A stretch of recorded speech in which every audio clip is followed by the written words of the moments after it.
الحمد لله رب العالمين والعاقبة للمتقين والصلاة والسلام على سيد المرسلين أما بعد قال الله تبارك وتعالى في كلامه المجيد أعوذ بالله من الشيطان الرجيم بسم الله الرحمن الرحيم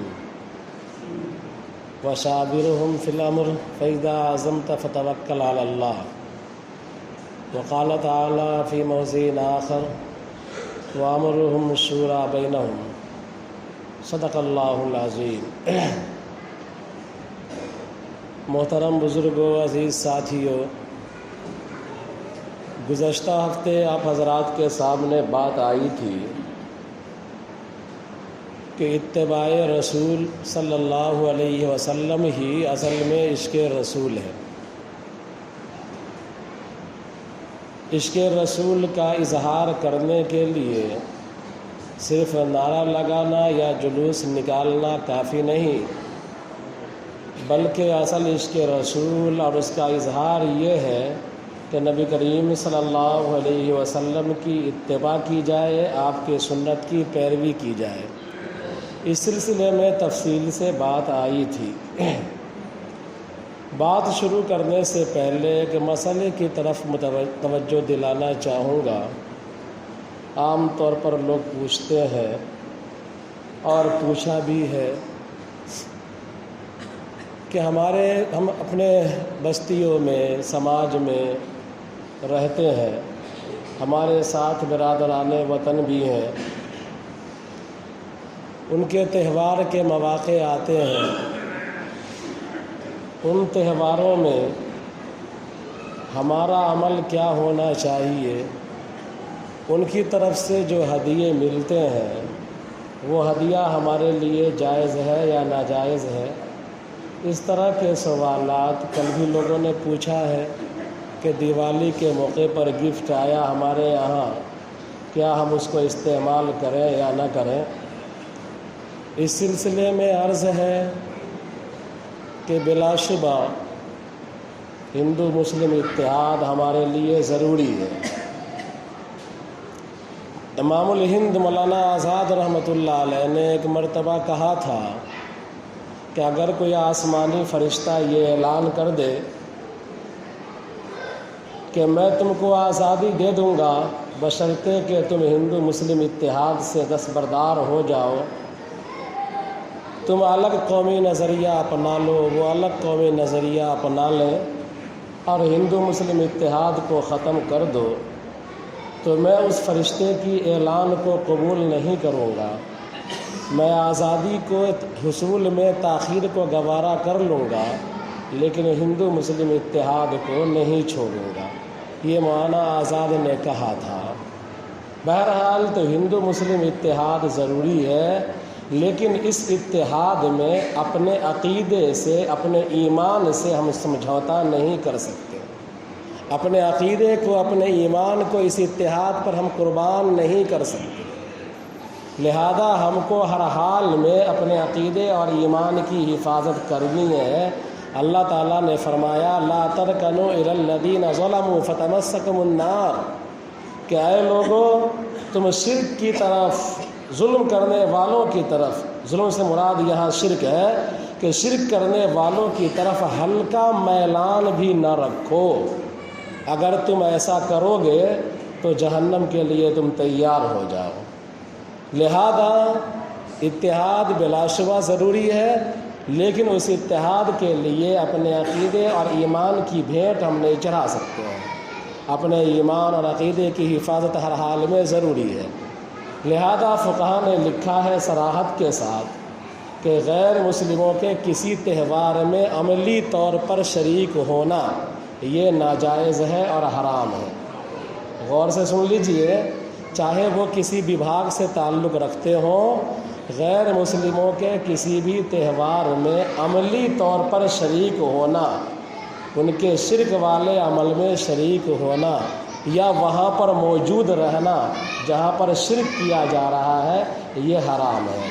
ایک بات۔ دوسری بات، ان کے تہوار کی نقالی کرنا یہ بھی حرام ہے۔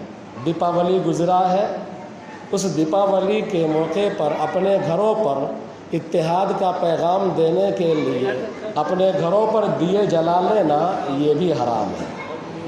لہذا دو بات آئی سامنے کہ ان کے تہواروں کی مشابہت اختیار کرنا، ان کی اتباع میں وہی کام کرنا جو وہ کام کر رہے ہیں، یہ بھی حرام ہے۔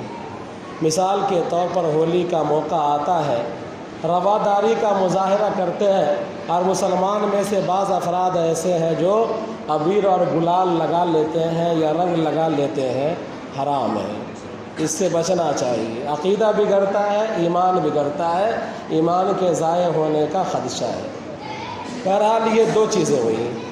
تیسری چیز کہ ان کی اپنے طرف سے تحفہ دینا تو جائز ہے، آپ جس کو دے دیجئے، لیکن ان کے تحفے کو قبول کرنا جائز ہے یا ناجائز ہے؟ اگر ان کا تحفہ بت پر چڑھایا گیا ہو، مورتیوں پر چڑھایا گیا ہو، گھاٹ پر چڑھایا گیا ہو، چھٹ آ رہا ہے تحفہ ملے گا، تو گھاٹ پر چڑھایا گیا ہو تو ان تحفوں کو لینا جائز نہیں ہے، استعمال کرنا جائز نہیں ہے۔ آپ لے لیجئے، پھینک دیجئے، جانور کو کھلا دیجئے، بھگائیے نہیں، دھتکاریے نہیں کہ ہم نہیں لیں گے، لیکن آپ کے لیے وہ استعمال جائز نہیں ہے۔ تو ان کی طرف سے آنے والا ہر تحفہ تحقیق کا متقاضی ہے کہ یہ تحفہ جو ہم کو دے رہے ہیں آپ، آیا یہ گنیش یا لکشمی یا آپ گھاٹ پر چڑھائے ہوئے ہیں یا نہیں۔ اگر چڑھایا ہوا ہے تو آپ جانور کو دے دیجئے، پھینک دیجئے، لے لیجئے، دھتکار کے بھگائیے نہیں، آپ کے لیے وہ استعمال کرنا ناجائز ہے اور حرام ہے۔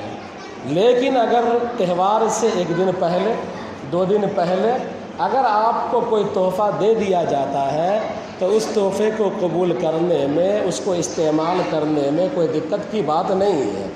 میرا اپنا معمول یہ ہے کہ میں اپنے تہواروں کے موقع پر، عید کے موقع پر عام طور پر اپنے دوستوں کو 1 دن پہلے، 2 دن پہلے تحفہ بھیج دیتا ہوں، تاکہ اگر اس کو بھیجنا ہوا تو میرے اس عمل کا خیال کر کے وہ 1 دن 2 دن پہلے ہی بھیجے گا اور تہوار والے دن وہ نہیں بھیجے گا۔ تو آپ بھی ایسا کر سکتے ہیں، آپ بھی اپنا تحفہ ان کو پہلے ہی بھیج دیں اپنے تہوار کے موقع پر، اور ان سے یہ امید رکھیں کہ وہ بھی ہمارا تحفہ تہوار سے پہلے ہی دے دے گا۔ اس میں چڑھانے اڑانے کا شائبہ نہیں، یہ آپ کے لیے استعمال کرنا جائز ہے، حرام نہیں ہوگا۔ اگر چڑھایا ہوا ہے تو وہ ہر حال میں اس کا استعمال حرام ہے۔ ایک چوتھی چیز کہ اس موقع پر، تہواروں کے موقع پر عام طور پر لوگ مبارکباد دے دیتے ہیں۔ عام طور پر اپنے تہوار کی آپ مبارکباد جس کو چاہیے دے دیجئے، کوئی دقت کی بات نہیں ہے، لیکن ان کے تہوار پر ان کو مبارکباد دینا یہ درست عمل نہیں ہے، یہ بھی ناجائز ہے۔ فرض کیجئے کسی دوست نے آپ کو میسج بھیجا ہیپی دیوالی، اس کے جواب میں آپ نے بھی کہہ دیا ہیپی دیوالی، تو آپ کے لیے درست نہیں ہے یہ میسج بھیجنا، یہ آپ کے لیے حرام ہے۔ آپ کوئی دوسری ترکیب ڈھونڈ لیجئے، دوسرا طریقہ اختیار کیجئے۔ بہرحال صراحتاً ان کے تہواروں پر صاف لفظوں میں موبائل کے ذریعے سے، واٹس ایپ کے ذریعے سے، یا اسی طرح منہ سے جا کر کہہ کر کے مبارکباد دینا جائز نہیں۔ یہیں پر لگے ہاتھ یہ مسئلہ بھی سن لیا جائے کہ اب ساتھ رہتے ہیں ہم، اتحاد بلا شبہ ضروری ہے، لیکن اپنے عقیدہ اور ایمان کی حفاظت کے ساتھ۔ ان کے یہاں شادی بیاہ کا موقع ہوتا ہے، آپ شرکت کر سکتے ہیں، کوئی دقت کی بات نہیں ہے۔ ان کے یہاں انتقال کا موقع آتا ہے، آپ جا کے تعزیت کر سکتے ہیں، ان کو دیکھ سکتے ہیں، ان کے مردے کو، لیکن ان کے بعد جو شراب کا عمل ہوتا ہے وہ کھانا آپ کے لیے جائز نہیں ہے، تو اس کھانے سے ہی بچنا چاہیے۔ چونکہ کل کچھ لوگوں نے فون کر کے مسئلہ پوچھ لیا تھا کہ دیوالی کا مٹھائی استعمال کرنا جائز ہے یا ناجائز ہے، تو میں نے پوچھا کہ کب دیا گیا ہے، دیوالی سے پہلے دیا گیا یا دیوالی کے بعد دیا گیا؟ بولا دیوالی کے بعد دیا گیا۔ تو پتہ کرو کہ وہ چڑھایا ہوا ہے یا نہیں چڑھایا ہوا ہے۔ اگر چڑھایا ہوا ہے تو حرام ہے، رکھ دو کہیں پر، ڈال دو، کسی کو دے دو، اللہ کی دوسری مخلوق بھی محتاج ہے، اس کو کھلا دو، انکار نہیں کرو، اس